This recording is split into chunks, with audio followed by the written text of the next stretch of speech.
My name is not important.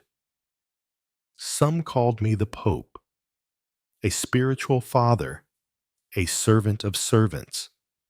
But in the quiet hours of the night, I was simply a man, searching, wondering, and praying for the truth that lies beyond what any scripture can explain. This interview was never published. Perhaps it frightened people, or perhaps the church was not ready. But I will speak now, not with dogma, but from the soul. There is life after death. I do not say this as a theologian. I say this as someone who has stood beside thousands of the dying, who has seen the flicker of light in the eyes of those passing into silence, and has felt something more in that silence. We are not these bodies. We are not the names, the titles, the clothing we wear. We are not even our memories. We are souls, woven from divine breath. And what is divine cannot die. I have prayed in cathedrals and in war zones. I have held children born into this world and buried those taken from it too soon. In all of it, one truth remains.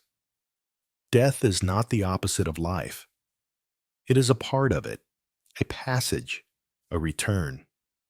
I have come to believe that heaven is not a place far above the clouds. Heaven is a remembering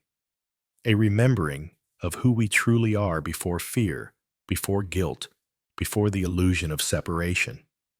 The soul does not travel upward. It returns inward, to the source. Some call it God, others, the light. The names are many. The essence is one. When Jesus said, "The kingdom of heaven is within you," I do not believe it was metaphor. I believe it was literal. The divine spark dwells in us all. The problem is not its absence. The problem is our forgetting. And so death, in a strange and sacred way, is a healing. It strips away the false. It leaves only what is eternal. What is eternal? Love. Not sentimental love, but love as a force. Love as the thread that holds all things together. Love as God. This world is heavy. Suffering is real. I have heard every kind of question. Why do the innocent die? Why does God allow evil? Why must we hurt to grow? And I have no perfect answers. But I know this, nothing is wasted, not a single tear, not a single pain. All of it belongs, all of it transforms. Just as a wound becomes a scar, and a scar becomes strength, the soul carries every experience forward, not as a burden, but as light. I have seen death that felt like tragedy, and I have seen death that felt like peace. The difference, often, was not in the body, but in the soul's readiness, in its remembering. There is no judgment after death, not as many imagine. No scales. No courtroom. Only truth. We see ourselves fully. We feel, perhaps for the first time, the impact of our love and the weight of our harm. Not to be punished, but to be purified. The fire of God is not wrath. It is clarity. It burns away illusion, and what remains is real. The church has often painted heaven and hell with colors too simple, but I have come to believe that both are states of awareness. They are not where we go. They are what we awaken to. If you live with a closed heart, you may find darkness.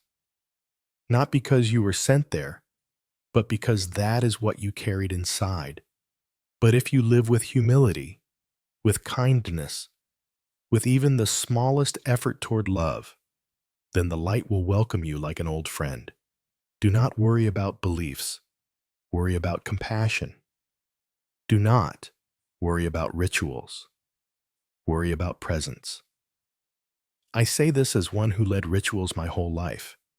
They matter, yes, but only if they awaken love. Otherwise, they are empty. The soul cannot be fooled by performance. It only recognizes truth. And the truth is, you are already part of the divine. You always were. There is no ladder to God. There is only awakening. You are not separate from Him. You are within Him, and He within you. When your body falls away, you will know this. You will feel it, not in words, but in light. You will not meet an old man on a throne. You will remember the light that made you, the light that walked beside you, even when you felt alone. And that light will say nothing, because it does not need to. You will remember everything, and you will forgive yourself, and you will finally rest, not in sleep, but in truth.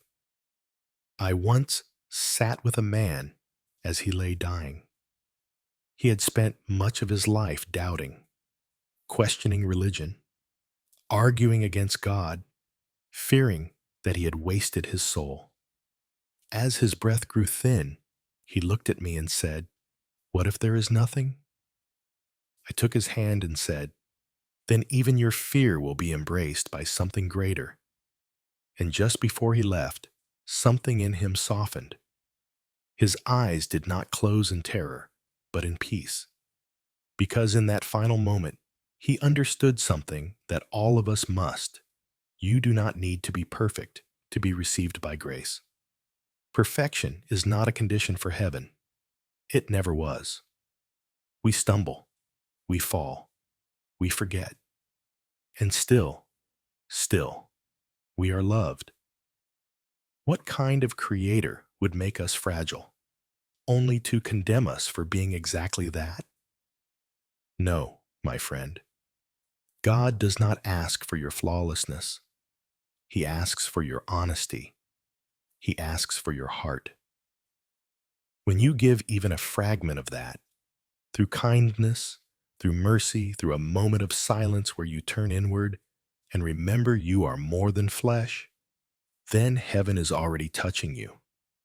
I believe that every soul, no matter how lost, will one day return to the light. Some will take longer, some will resist, but none will be left behind. Because eternity is not a clock ticking toward judgment. It is the endless opportunity for the soul to remember who it truly is.